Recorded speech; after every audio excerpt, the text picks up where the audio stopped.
సంగమా first John second chapter 17th verse ఎవరైనా చదవాలి.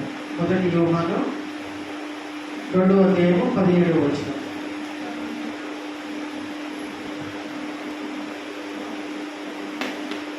లోకమును దాని ఆశయు కరిగిపోవచ్చున్నది, కానీ దేవుని చిత్తము చేయువాడు నిత్యము నిలిచి ఉండును. హల్లెలూయా. లోకము తన ఆశయు వాడుక భాషలో కరిగిపోవచ్చున్నది అని రాయబడి ఉన్నది. ఇది వాడుక భాష. మన రెగ్యులర్ బైబిల్ ఏమని రాయబడి ఉన్నది ఒకసారి చదవండి. 2వ అధ్యాయం 17వ వచనం. First John 2:17. లోకమును దాని ఆశయు గతించుకోవచ్చున్నవి కానీ దేవుని చిత్తమును జరిగించువాడు నిరంతరమును నిలుచును. నిరంతరం all the ways eternal for ever and ever he will stand in the presence of God. నేను వాళ్ళ ఇక్కడ విషయం ఏంటంటే చిన్నగా చెప్తాను. దేవుని చిత్తమును నెరవేర్చుట,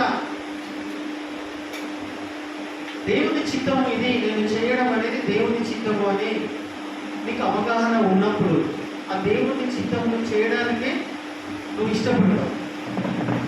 హల్లెలూయా. నీకున్న పరిస్థితులలో, నువ్వు ఉంటున్న ఈ పరిస్థితులలో, మనం ఉంటున్న ఈ పరిస్థితులలో నేను ఏం చేయాలా, ఇది దేవుని చిత్తమా కాదా అనేది అవగాహన ఉండేటువంటి అవగాహన ఉండడం అనేది ఎలా కలుగుతుంది మనకి? చెప్పండి, చెప్పాలను. ఇప్పుడు ఉన్న పరిస్థితులలో మనము ఉదాహరణకి ఇది చేయాలి, ఇది దేవుని చిత్తము అనేది మనకు ఎలా తెలియచేయబడుతుంది, ఎలా అవగాహన మనకు కలుగుతుంది?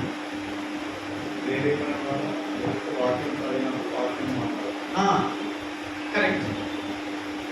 దేవుడు నీ లోపల తన ఆత్మను ఉంచి ఉన్నాడు కాబట్టి ఇది చేయడము, ఈ పరిస్థితులలో ఈ పని చేయడము, ఇలా ప్రార్థించడము, ఇలా నడుచుకోవడం అనేది దేవుని చిత్తమా లేదా అనేది మనకు అర్థమవుతుంది.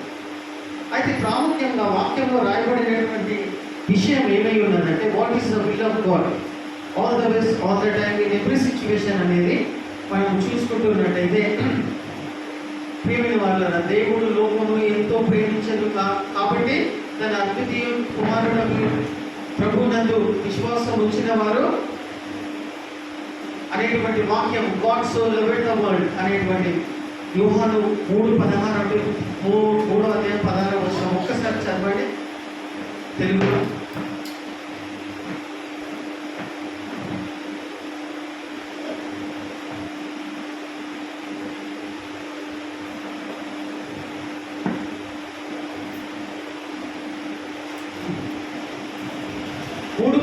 చాలా మందికి మెమరైజ్ అయి ఉంటుంది, నోటి మీద ఉంటుంది. God so loved the world that whoever will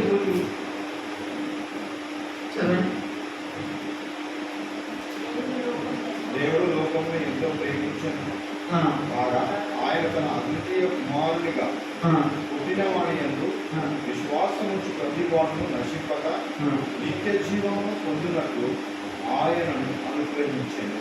ఆయన తన అద్వితీయ కుమారుని యొక్క నామములో విశ్వాసం ఉంచడము ద్వారా నిత్య జీవం పొందుకుంటాడంట. హల్లెలూయా. యేసుప్రభు నామంలో విశ్వాసం ఉంచడము, ప్రతి ఒక్క వ్యక్తి యేసుప్రభు నామంలో యేసుప్రభుని నమ్ముకోవడం అనేది, ప్రతి వ్యక్తి నమ్ముకోవడం అనేది దేవుని యొక్క చిత్తమై ఉండాలి. హల్లెలూయా. హల్లెలూయా. దేవుణ్ణి నమ్ముకోవడం అనేది, ప్రభువుని సొంత రక్షకుని నమ్ముకోవడం అంటే అద్భుతాల కోసం, ఆశ్చర్య కార్యాల కోసం, ఆశీర్వాదాల కోసం, ఇందుకోసం కాదు యేసుప్రభు నమ్ముకోవాల్సింది. ఎవరైనా రక్షణ పొందుకోవడానికి, పాప క్షమాపణ కలగడానికి, పశ్చాత్తాపం కలగడానికి, నూతన సృష్టిగా మార్చబడడానికి నమ్ముకోవాలి. నువ్వు ఆయన యందు విశ్వాసం ఒక వ్యక్తి ఎప్పుడు ఉంచుతాడమ్మా? ఒక వ్యక్తి యేసు ప్రభు పైననే, కేవలం యేసు ప్రభు పైననే, ఆయన నామమున విశ్వాసం ఒక వ్యక్తి ఉంచాలంటే మామూలు విషయమా? ప్రియమైన వారాల పైన వచనాలలో మనం చూస్తూ ఉన్నట్టయితే, మనము దేవుని చిత్తంలో నెరవేర్చినటువంటి వాడు, దేవుని చిత్తంలో జరిగించే వాడు నిత్యము నిలుస్తాడంట.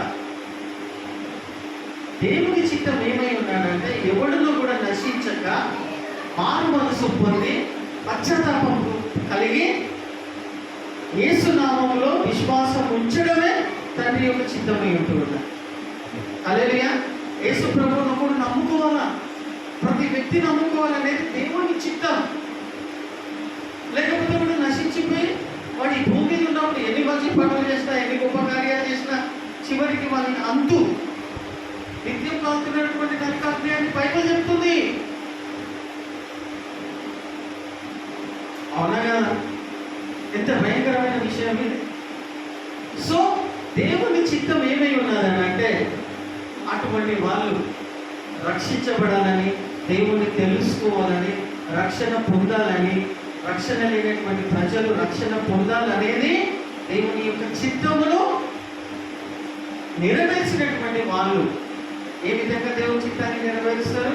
ప్రార్థనల ద్వారా, వారి మంచి క్రియల ద్వారా, మంచి ప్రవర్తనల ద్వారా, మంచి మాటలు విని జీవితాన్ని మార్చుకుంటూ ఉన్నటువంటి ఆ విధానము ద్వారా.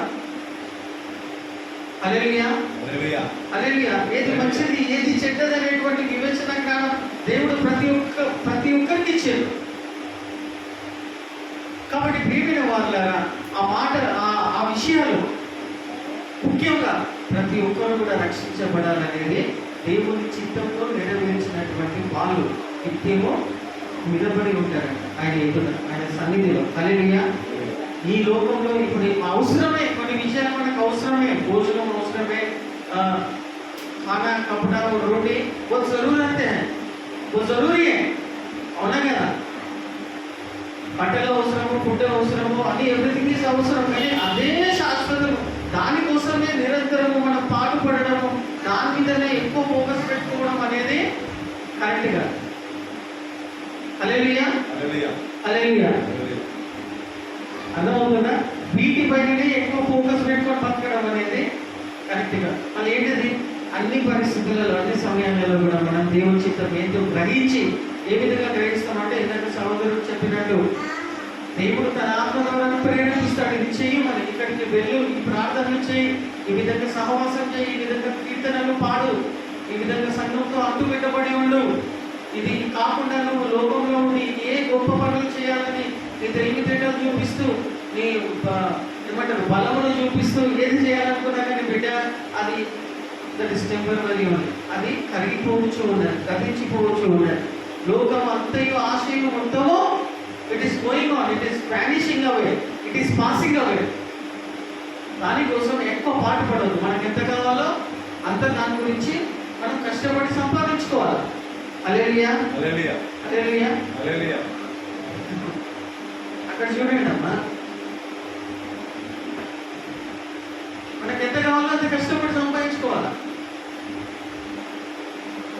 కానీ అదే జీవితం అన్నట్టుగా ఉంటూ ఉన్నట్టయితే మనము సమయాన్ని, దేవుడు ఇచ్చిన అవకాశాన్ని పోగొట్టుకున్న వాళ్ళము అంతే. అంతకన్నా నష్టపోయేది ఏం లేదు.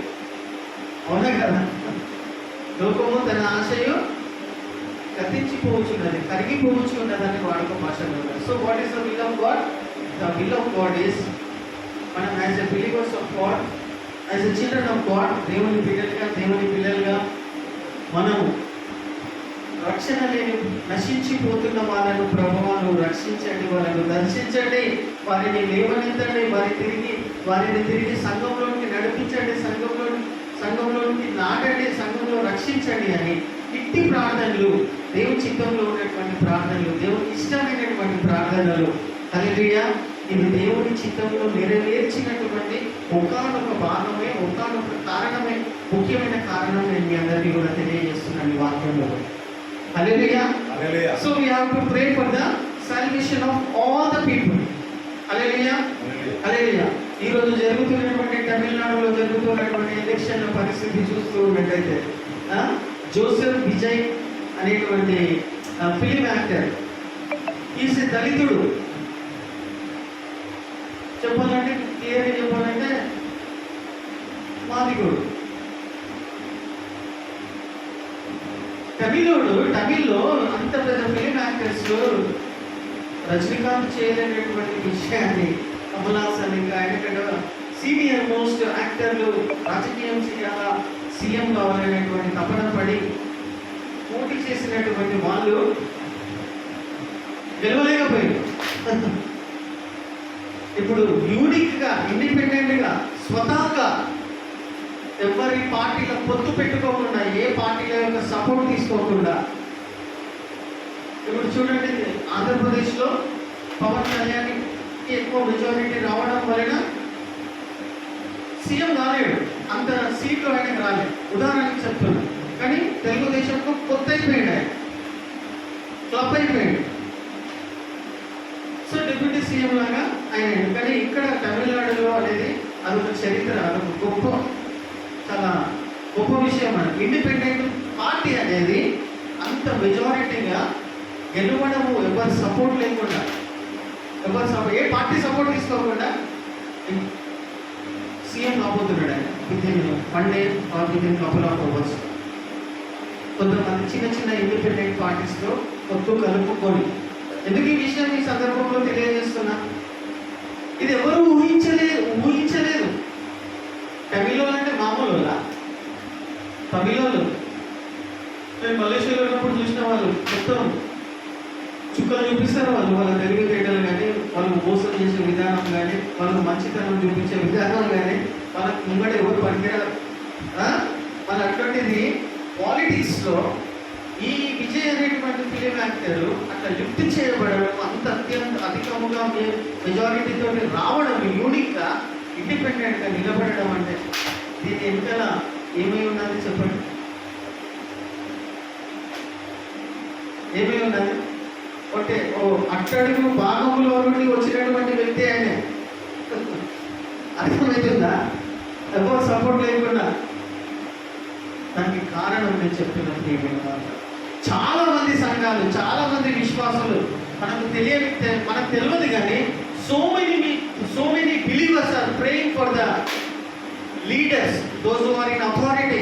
అధికారంలో ఉన్నటువంటి రాజుల కోసం, అధికారుల కోసం, మంచి నిస్వార్థమైనటువంటి పరిపాలన చేయాలనేటువంటి వాళ్ళ కోసము, అటువంటి గవర్నమెంట్ రావాలని వాళ్ళ కోసము కన్నీటితో ఎంతో మంది కూడా వాళ్ళు కూడా రక్షించబడాలని ఎంతగానో ప్రార్థనలు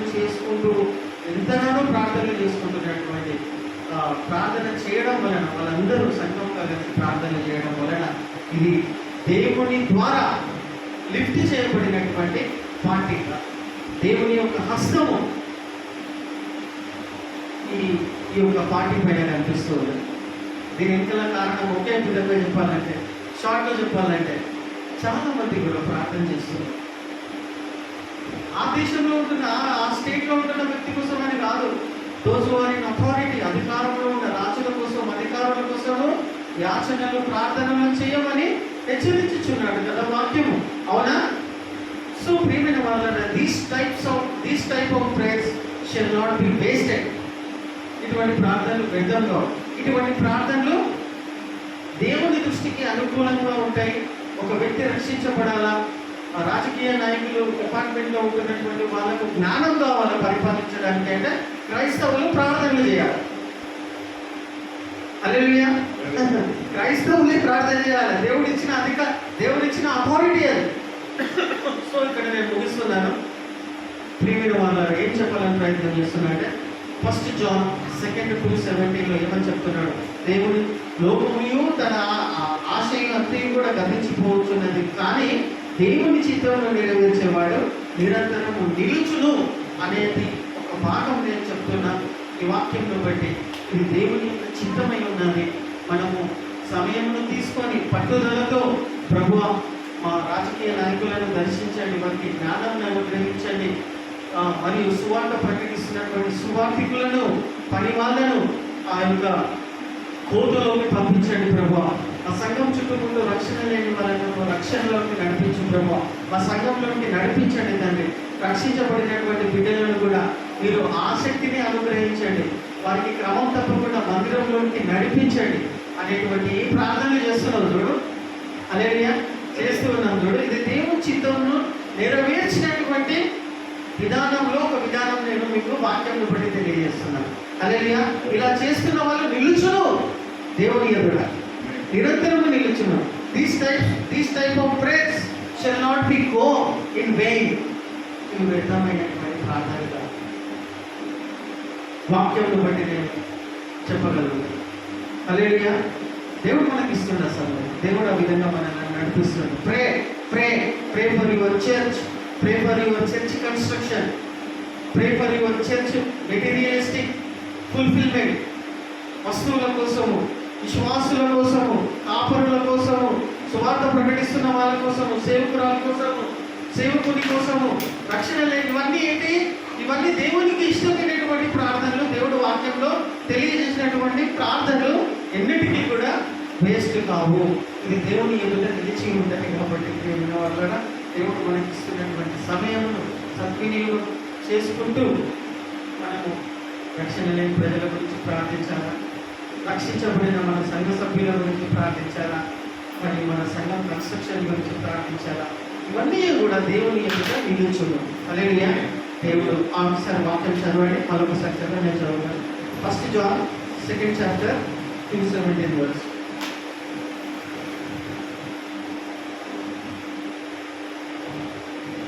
మొదటి యోహాను 2వ అధ్యాయము 17వ వచనం. లోకమును దాని ఆశలన్నీ కరిగిపోవచ్చున్నాయి, కానీ దేవుని చిత్తమును చేయువాడు నిత్యము నిలిచి ఉన్నాడు. హల్లెలూయా. ఒకనొక మార్గం నేను చెప్తున్నా, ఇప్పుడు చెప్పిందంతా కూడా. సో మనం కలిసి కూడా ప్రభువుకి అన్ని అంశాల గురించి విశ్వాసంతో మోకాల మీద ఉంది కొంచెం అతి ఆసక్తి తెచ్చుకోండి, కొంచెం పట్టు తెచ్చుకోండి, కంటిన్యూగా కొనసాగిస్తూ ఉన్నట్టయితే ఇప్పుడు తమిళనాడు వెలిగిన మీద దేవుడు ఒక కార్యం చేసి దేవుడు కార్యం అది నోబడి విల్ స్టాప్. అది ఒక కారణాలు చెప్తున్నాను నేను. సో ఇటువంటి ప్రార్థనలు దేవుని దృష్టికి అంగీకారంగా ఉంటాయి, యోగ్యమైన రీతిగా ఉంటాయి, ఆత్మీయంగా భూమిలో బలపడినటువంటి వ్యక్తులు. అదే ఈ మాటలను యేసు ప్రభువు వారు దీవించి ఆశీర్వదించి నడిపించుకుంటారు. అవును.